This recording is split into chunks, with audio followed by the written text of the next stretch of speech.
Hi everyone, and welcome back to the channel. I want to thank everyone for being part of the Rescuer channel. It's a big community. It's got lots of people involved, and it actually now has an end date. I thought that this was all disappearing in 2033. It's actually disappearing in 27. That's 4 years. It seems like a long time, but it's not. I started this 4 years ago. If you look at the history on the channel, I started it properly 4 years ago, and it's gone like that. So 4 years, it's going to fly. The only way this channel would survive is if YouTube ever paid enough for me to rent somewhere separate, because this whole estate is coming down. It's going to be different. There's no garages in the new system, or even to rent a shop and offer, cheap services and still do charitable stuff on the side. That's the only way we could survive. So in the next 4 years, the channel has to boost massively to the point where it pays for somewhere else to carry on, basically. And that's not going to be easy. This is through council, so it's cheap and cheerful. Anywhere else wouldn't be. So do drop a like, do subscribe, do drop a comment, no matter how silly it is, or some emojis or something. The more you get involved with the channel, the more YouTube pay. It doesn't come out of your pockets, it comes out of theirs. They're raking in a lot of money from us. So if you're a watcher and you never press that button and you never like and you don't subscribe, now's the time to do it. It doesn't affect you at all, but it helps out here. Everyone else, everyone who's watching and engaging, thank you so much.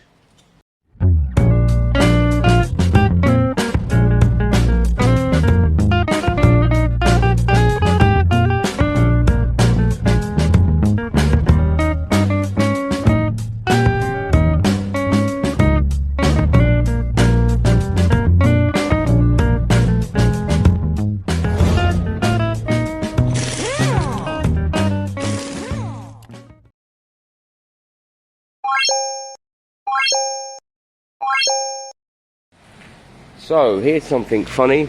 Steve called me a couple of weeks ago. Steve owns this DNA, and he said, Charlie, I need to, I can't remember what he said. He wanted to get a moped or something, or he's not biking, or a car actually. I think he said a car. So he needs to sell the DNA. And he said it's not starting at the moment. It's been sitting a few weeks, and that's what happened a few times. We've seen this bike over 2 years. And then I, of course, turned up, pressed the button, and started it.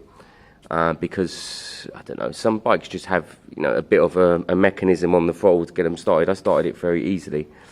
And then I threw the advert up without doing any work, which is fine. It was a runner-rider with a year's MOT. And then someone, a really nice small group of boys turned up on their bikes, really, and they were getting someone new into biking.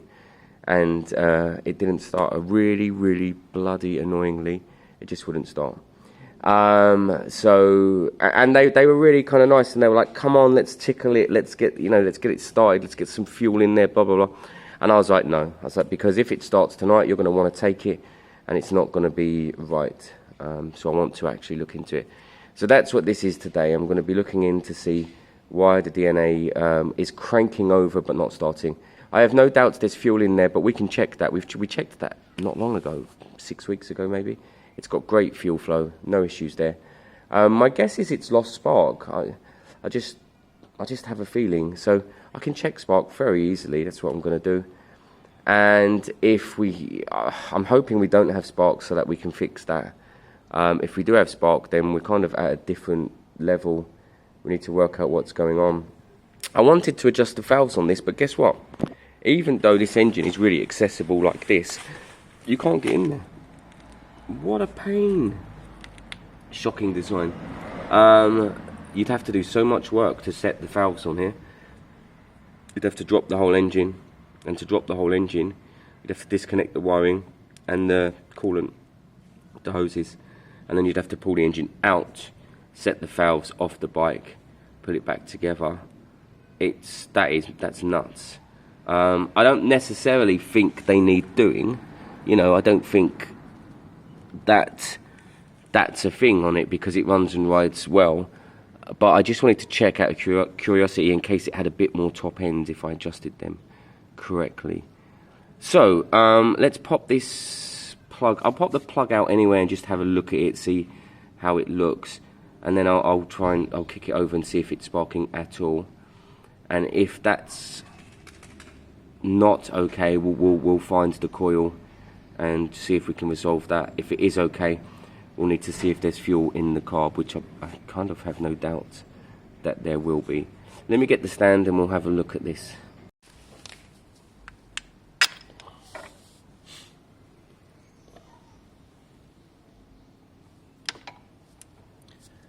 You always visually inspect the cap, because if the cap has a crack in it or has split, then the spark jumps and it doesn't spark fully at the end. This cap looks fine. The next step would be to check the connection in here, but let's pop the plug and see what's going on. We can easily throw a plug in here now anyway, a spare one, and see what's happening, but I also want to check that plug. Let's do that.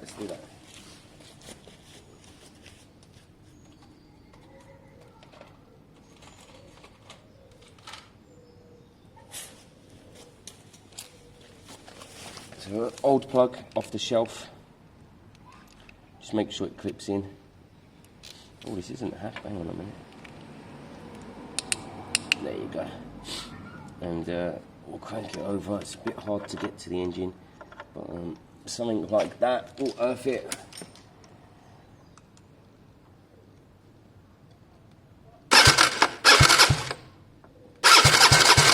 I can actually see very good spark.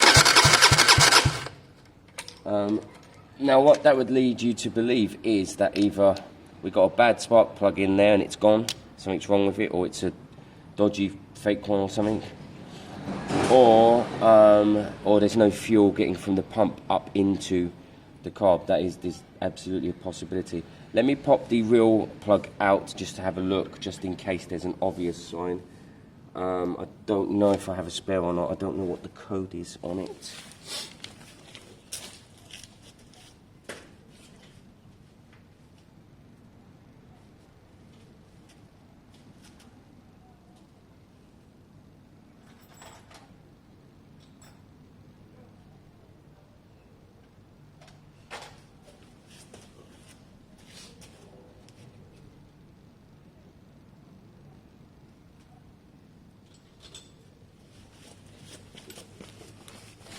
I don't know if you're the right size or not. Yes, you are.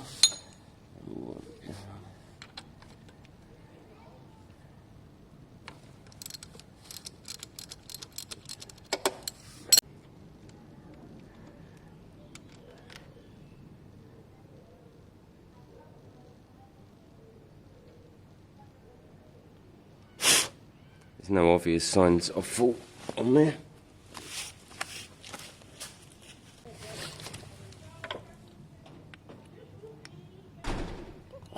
So, original spark plug.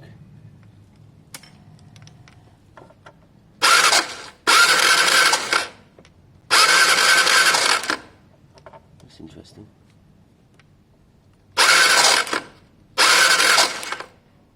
Yeah, I can hear spark.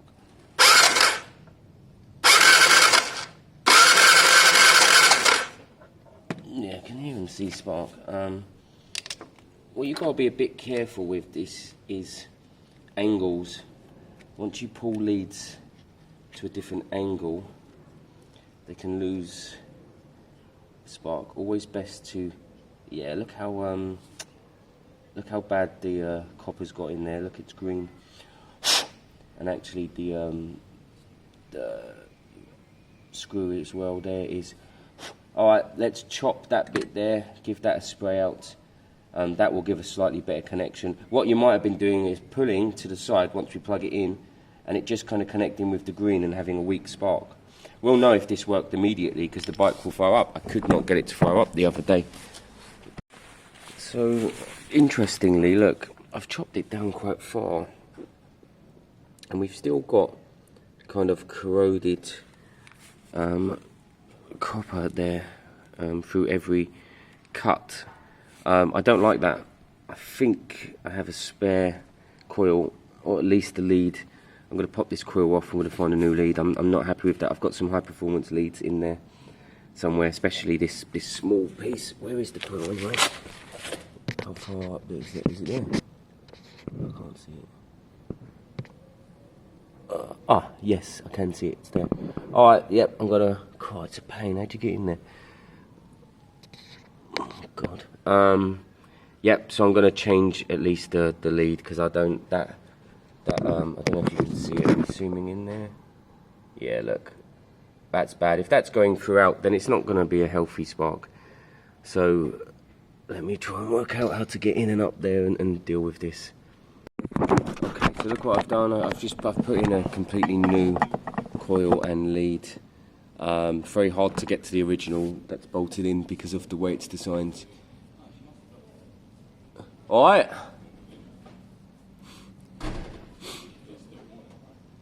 Yeah.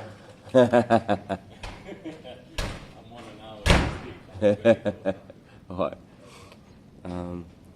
We'll know if this is a solved issue because it will start up.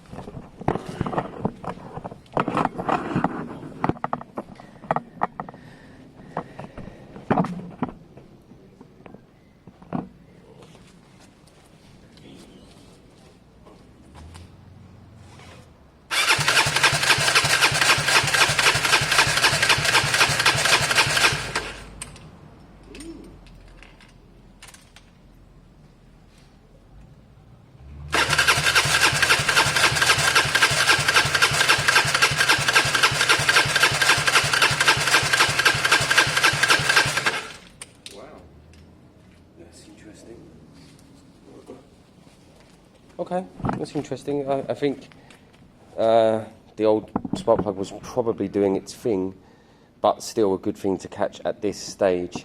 Let's try taking the airbox off, putting a bit of spray through, seeing if that changes anything.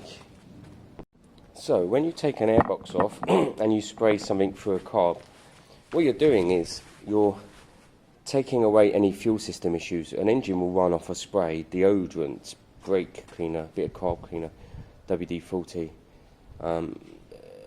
If it doesn't do that, through the spray, then you're looking at engine troubles. So we do want this to start.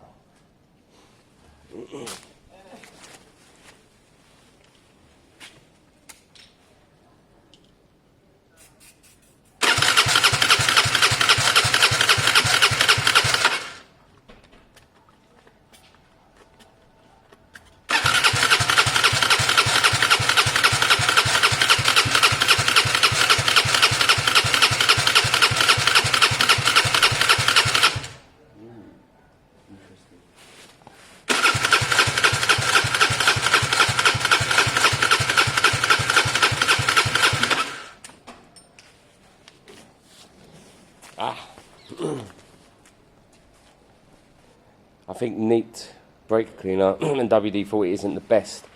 I wish I had some spray brake cleaner, but there's quite an idea there that this engine's gone bad. It would have started, basically. It would have started. It's interesting, when I picked it up from Steve, I started it quite quickly and easily, actually. Let me see if I've got any other spray that might work a touch better, although I see no reason why that wouldn't have worked. So, fuel, okay. Spark, okay. Not running on sprays. What comes next? Compression test. We're going to have to see what this is compressing at the moment. It doesn't look good. It doesn't look good at all.